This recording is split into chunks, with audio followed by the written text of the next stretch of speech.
What's up Guardians, Chris here and welcome to a new video.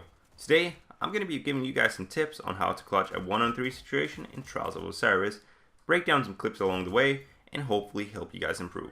I'll be breaking down a lot of clips. I believe this will help you guys out, but if you just want to see the clutches, I made a compilation where most of these clutches are featured.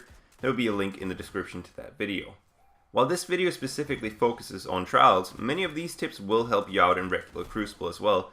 And in extension of that, I will make more Crucible tutorial and tips videos in the near future.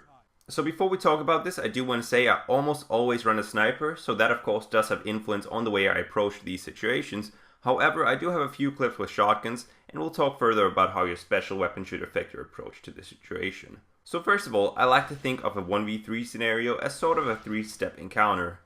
The first step is often running away. The second step is to find a power position.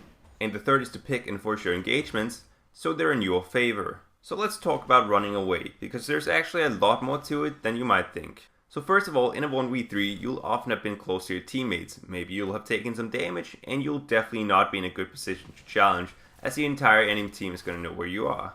Knowing when to run is crucial, and we'll talk more about that in just a second. But you should put thought into something as simple as running away. This clip on Pantheon demonstrates that quite nicely. I find myself forced to retreat. A guy comes around the corner without me having my gun ready, and I have no choice but to run. I could have chosen to run the waterfall side of the map, but it's very narrow and there's not a lot of cover. The cliff side is much more open, and there's cover scattered down around the entire lane of the map.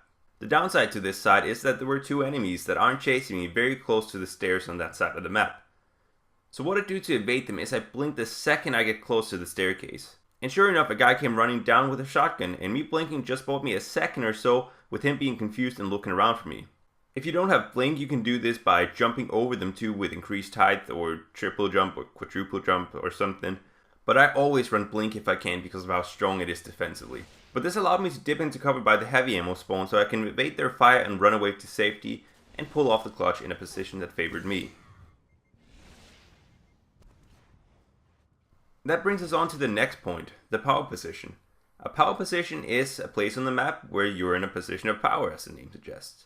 These places typically don't have too many angles for you to be attacked from, and or cover that can block incoming fire from foes, allowing you to pick one engagement at a time. A very important feature for these areas is that it should be easy for you to utilize cover, but not so much for your enemies. I figured what I'd do here is show you my favorite positions on each of the Trials maps. For some of these I'll sort of let the spot speak for itself, however on other spots it is quite difficult to know how to use them and approach them, in which case I'll give a more detailed explanation on how to handle the situation. So starting with the Burning Shrine, I like to go to this area that my team calls the head glitches. You basically have two places where you can head glitch and pick off enemies. You have three places you can get attacked from, the left side, middle, and the outside spawn area. Though usually you only have to worry about the first two of these. And it's very easy to find a place that can cover one side while you shoot up towards the other. This place also makes it very difficult for your enemies to get a good angle on you. They barely have any cover, they'll be shooting out on the sun, which also plays to your advantage. This is probably the spot where I've had the most clutches. On Pantheon, I prefer the spawn area you're seeing. Admittedly, I don't remember which control point spawns in this area, so I can't pinpoint it by that, but you do have this red glow in one of the nearby rooms. There isn't a lot of horizontal cover, but there's plenty of vertical cover so you can dip in and out, which can buy you a few seconds. Clutch is also possible in the other end of the map, but if possible I pick this side due to all the lanes coming together very close to each other, creating a choke point that's very easy for you to manipulate to your advantage. In this particular clip you see me pick off an enemy from each individual lane, and you can see how little cover they had to work with. Black Shield is a tricky map to clutch on due to the locations of the choke points. It's very hard to force engagements unless you go into an area where the enemies can literally come at you from all sides. Especially the inside of this map is a death trap when you're alone. Instead, what I like to do is go to one of the spawn areas. Both of these areas provide a decent amount of cover, though I don't find these nearly as strong as some of the other positions that you see on other maps that we'll talk about. I've not personally had much success pulling off clutches on this map, as teams usually like to camp the middle areas instead of seeking you out. On Widow's Court I have two areas I like to go to. This map is very big, so getting 3 1-on-1 engagements instead of 1 1v3 engagement is usually quite easy, though it's not unlikely that the enemies will choose to group up on your teammates' ghosts. The first area I like to go to is just to the left of the lower spawn area, just behind the ruins. There are only two angles that have a clear shot on you at all times, and you can cover a large amount of the map from this back corner by adjusting your position very slightly. Usually a team will send two people after you when you're in this position. One coming through the ruin or from the B control point, and one pinching you from the church. This allows you to push into the ruin or towards B and have a one-on-one engagement, and if you win this, there's plenty of cover available to you, and you can stay near the downed enemy and wait out the second guy's push. From here you can either go for the last kill or for the revives, it really depends on the situation. My other position on Widow's Code is by the upper heavy ammo spawn. You're quite exposed, but the truck will cover your right side if you choose to shoot down towards the ruins, and there's also a corner that quite conveniently covers your right side when you're shooting up towards the staircase or towards the middle if you get approached from there. Then there's Thieves' Den. Here the inside spawn area is by far my favorite area. Typically you'll be running from the control point area where most combat takes place, but if you can run fast enough it's quite easy to lure in at least one enemy through the door. That's usually an easy pick with a sniper, and even if you're not too confident with a sniper, there's plenty of cover that you can take advantage of. There are two other paths that the enemies can take, but they rarely ever get used because of the flow of this map, meaning you basically only have to worry about one entrance. The only real downside to this is that there's a door in the way which can prevent you from shooting off revives at times. There's also an area near the outside spawn where it's quite easy to force enemies into a bottleneck. There's no doors to prevent you from shooting revives, however the path is quite narrow, meaning you're very vulnerable to grenades and thorns, which will usually force you to run away and relocate. The last and least in my opinion, the Cauldron. I don't find this map hard to clutch on, but oddly I don't really have any go-to spots for clutches. The staircase near one of the spawn areas springs to mind, but due to the small size of the map, you're very easy to flank. So usually what I do is I get one kill and I move, and another kill and I move.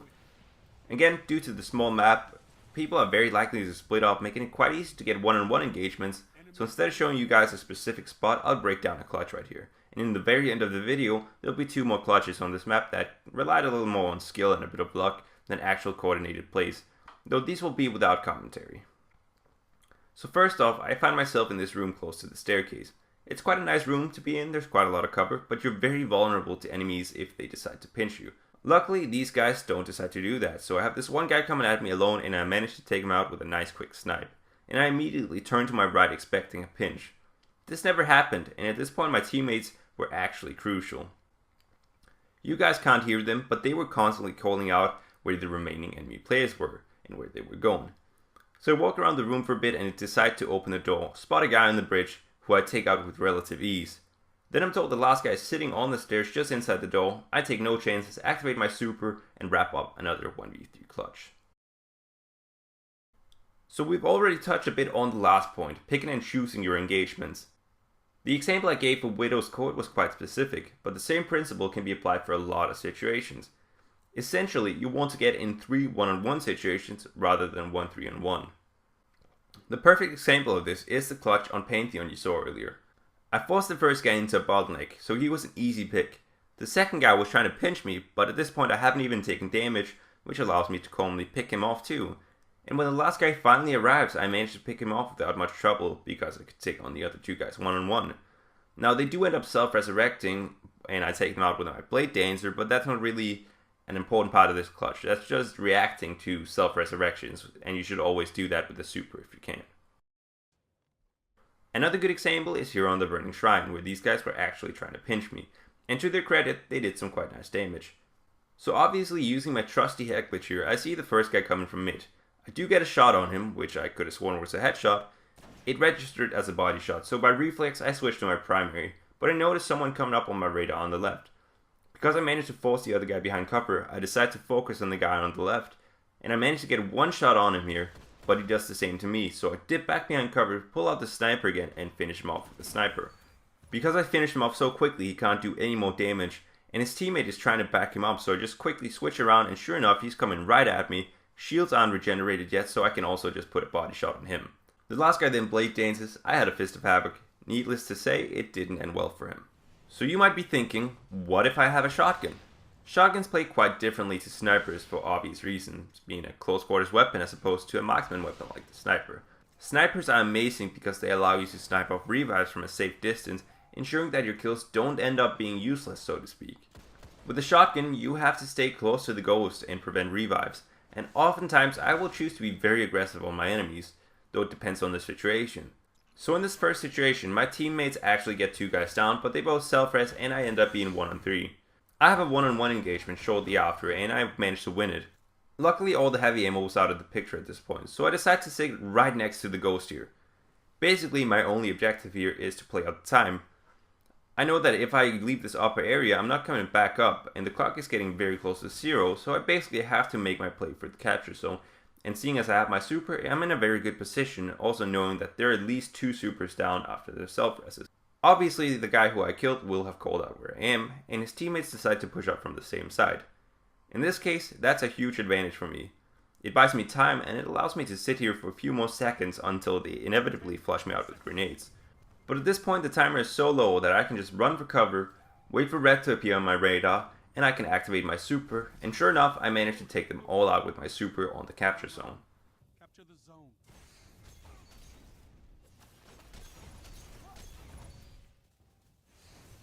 I take a more aggressive approach in this clip on Black Shield. I realize that my teammates are going to fall, and by trying to intervene I'm only going to delay their death and not save them, and in the process I'm going to take damage and give away my position. So I decide to sit relatively passively on my head glitch, so the enemy's zone in on battle ready here, and I can shoot the enemy who comes out here in the back without too many worries. Obviously this alerted his teammates, so I pull out the shotgun and watch my radar to see which side they're gonna pick. Luckily for me, they went one at a time, so I easily take this first guy out, whereafter I push out aggressively and kill the second one with relative ease. Of course no one can have a 100% record at these clutches, heck, even a 20% ratio is going to be extremely hard to obtain, so keep that in mind if you don't immediately succeed with this. Just remember that practice makes perfect, and the more you practice these things, the better you're going to get. And hopefully these tips have been helpful to you guys. If you have any further questions, feel free to leave them in the comment section below, or even better, tweet me, as I am almost always on Twitter and I have less stuff going on over there, thus I'll usually respond faster and there's a smaller chance that your question is going to go unnoticed. Hope you guys enjoyed the video. Do feel free to leave me some feedback on what I can improve and suggestions on what I should talk about next, and I'll see you guys on the next one.